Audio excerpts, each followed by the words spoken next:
అందరికీ నమస్కారం.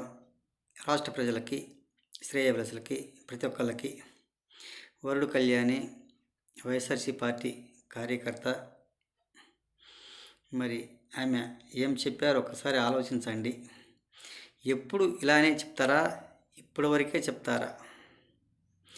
మరి ఈ కళ్యాణి గారు చెప్పినవన్నీ కూడా అన్ని అబద్ధపు మాటలు.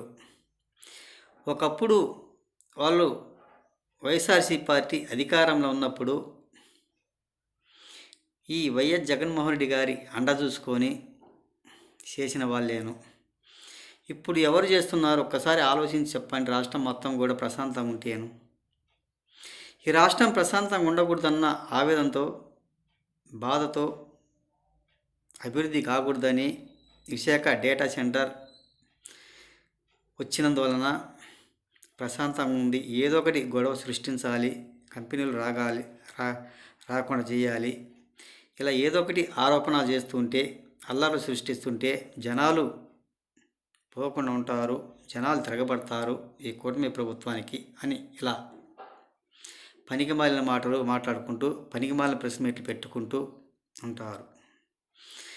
మరి సమాజం అంటే ఒకప్పుడు మీ వైఎస్ఆర్సీ పార్టీలోనే గోరంట్ల మాధవ్ గారు అదే ప్రకారంగా అదే దిష్టిగా ఒంటి మీద బట్టలు లేకుండా ఒక మహిళను లోబరుచుకొని లొంగదీసుకొని బెదిరించి భయపెట్టి అలా బట్టలు తీసుకొని చూపించలేదు. అప్పుడు ఏమైపోయింది సమాజం? మరి హత్యలు, మర్డర్లు, మానభంగాలు, రేపులు చేసినప్పుడు అప్పుడు ఏమైపోయింది సమాజం గురించి? అప్పుడు మాట్లాడలేదు సమాజం గురించి. మరి అవంతి శ్రీనివాస్ గారు అమ్మ బంగారం ఏం చేస్తున్నావు అమ్మా, ఎక్కడున్నావమ్మా అన్నప్పుడు రాసులేళ్ల కింద పెట్టినప్పుడు అప్పుడు ఏమైపోయింది సమాజం గురించి? అప్పుడు సమాజం గురించి మాట్లాడలేదు వైఎస్ జగన్మోహన్ రెడ్డి గారు. మీరు అప్పుడు ఎక్కడున్నారు? అంబడి రాంబాబు గారు సంజన సుకన్య అని రాసులేళ్ల దిగినప్పుడు, రాసులేళ్ల చేసినప్పుడు అప్పుడు సమాజం గురించి మాట్లాడలేదే. అప్పుడు ఎక్కడే పోయారు మీరు? అప్పుడేం చేశారు? ఏమిటంటే అధికారం లేదు, అధికారం ఎలా రాబట్టాలి, ఏ విధంగా రాబట్టాలి, ఏ విధంగా రెచ్చగొట్టాలి, జనాన్ని ఏ విధంగా తిరగబడతారు ఈ కూటమి ప్రభుత్వం మీద అన్న ఆవేదనతో ఇలా పనికిమాలిన మాటలు మాట్లాడుకుంటూ ఎంతో దారుణంగా రాష్ట్రంలో గందరగోళం సృష్టిస్తే మనకు సింపతి పెరుగుతుంది, జనాలు వాళ్ళ మీద తిరగబడతారు, ఎలా తిరగొట్టాలా, ఎలా చేయాలి, ఏ విధంగా గందరగోళం సృష్టించాలా, రాష్ట్రం అభివృద్ధి అవుతుంది, దాన్ని కాకుండా అడ్డు తగులుకోవాలి అన్న ఆవేదనతో ఈ వైఎస్ఆర్సీపీ పార్టీ వాళ్ళు, ఈ వరుడు కళ్యాణి గారు మాట్లాడే మాటలు ఇవి. అంటే రాష్ట్రం అనేది ప్రశాంతంగా ఉండకూడదన్న ఆవేదనతో చేస్తున్న మాటలు. ఇటువంటి పనికిమాలిన మాటలు నమ్మబాకండి. రాష్ట్ర ప్రజలు అయినా వాళ్ళ మీదే తిరగబడండి, వాళ్ళ మీదే తరిమి కొట్టాలి, వాళ్ళ పార్టీ అధికారం రాకుండా చేయాలన్న ఉద్దేశంతో, మా రాష్ట్రం బాగుపడాలన్న ఆవేదనతో చెప్తున్నాము. ఒకసారి ఆలోచించండి. వాళ్ళ మాటలు వినబాకండి. రాష్ట్రం అభివృద్ధి అంటూ చేత కాదు, సంక్షేమం అంటూ సగం కొల్లగొట్టేశారు. వాళ్ళు బాగుపడ్డారు, ప్రజలను నాశనం చేశారు. ఏది ఏమైనా ఈ వైఎస్ఆర్సీ పార్టీ వాళ్ళకు అధికారం కావాలి అన్న ఆవేదనతో ఇలాంటి పనికిమాలిన మాటలు, పనికిమాలిన వీడియోలు, ఎవరికో డబ్బులు ఇచ్చి ఇలా మాట్లాడి, ఈ విధంగా చెయ్యి, అభివృద్ధి కాకుండా అడ్డు తగులుకుందాము అన్న ఆవేదనతో ఒక మహిళకు డబ్బులు ఇచ్చి కూడా చేసి ఉండవచ్చు. అది ఉట్టిదంతో నిజమంతో తెలియని పరిస్థితి. అభివృద్ధి జరగకుండా చేయాలన్న ఉద్దేశంతో మాట్లాడే మాటలు అన్నమాట. పవన్ కళ్యాణ్ గారు కేంద్రం వెళ్తున్నాడు, కంపెనీల కోసం, పిఠాపురం అభివృద్ధి కోసం పాటుపడుతున్నారు. ఇలా ఎలా పులిగిలు లేపాలి, ఎలా గందరగోళం సృష్టించాలన్న ఆవేదనతో చేస్తున్న పనితనం ఇది. ఈ వైఎస్ఆర్సీ పార్టీ వాళ్ళకి ఏ పని బాట అంటూ ఏముండదు, అధికారం కావాలి, చేయటానికి చేత కాకపోయినా కానీ.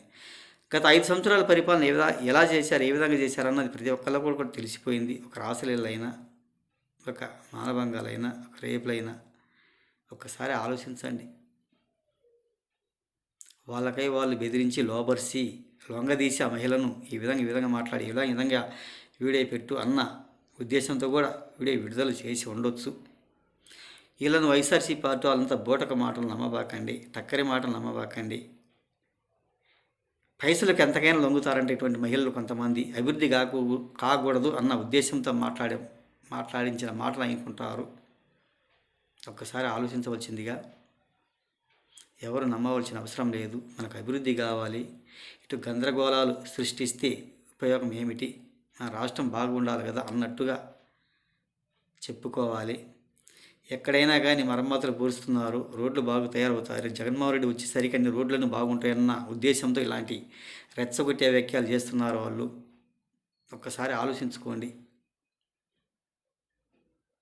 రాష్ట్రం మొత్తం ప్రశాంతంగా ఉంది ఇప్పుడు. ఏ గొడవలు, ఏ గందరగోళాలు లేవు. గత 5 సంవత్సరాల పరిపాలన ఎలా ఉంది, ఏ విధంగా చేశారు గొడవలు అధికారం ఉండగా అని తెలియజేస్తూ, ఏది ఏమైనా వాళ్ళ మీద అన్నీ కూడా ఈ కూటమి ప్రభుత్వం మీద గెంటి వేయటానికి చేసిన పనితనం ఇది.